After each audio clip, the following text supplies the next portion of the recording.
Roberto Meneses Marquez is the president of the Day Laborers United, and he's here tonight along with fellow workers in that organization.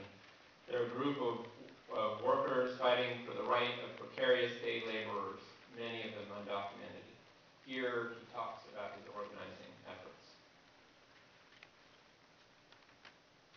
I am an undocumented day laborer in Queens who has worked in this country for almost 20 years. I do hard, dangerous construction jobs, such as demolition or carrying out the trash, when I can't get any work at all. I've known many men who've been killed in workplace accidents, who've become who've become gravely ill from breathing in dust due to lack of adequate protective equipment. We deserve the chance to become full members of the society we contribute to every day. For the past decade, I've heard much in the media about possible immigration reform law. But I've learned not to believe.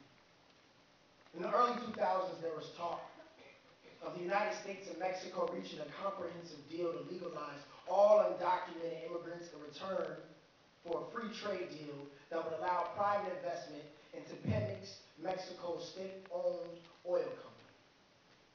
Those talks fell apart after September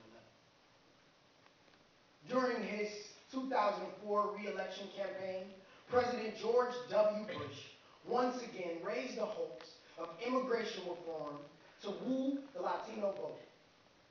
But it was an empty promise. In 2006, we went out into the streets by the millions, and our demands continue to be ignored. Far from being a solution, work permits are instruments of exploitation for immigrant workers on both sides of the border. In immigrants' countries of origin, unscrupulous brokers collect large fees, promising to help arrange work permits, and then disappear with the people's money.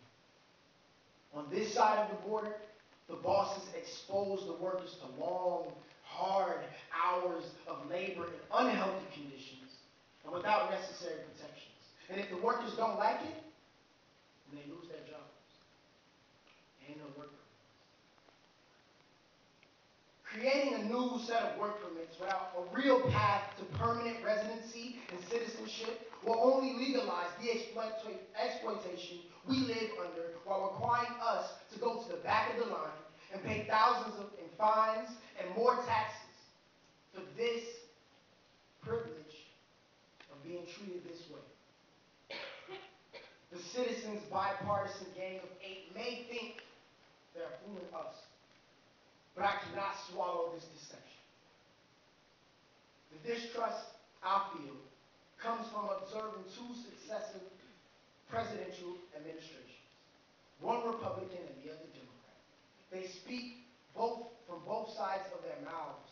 One, they spew words of legalization, but on the other side, they generate more anti-immigration laws, increase deportations, build detention centers and jails, and pour more investment into policing the border. I am 45 years old, as are many of the people I work with in construction.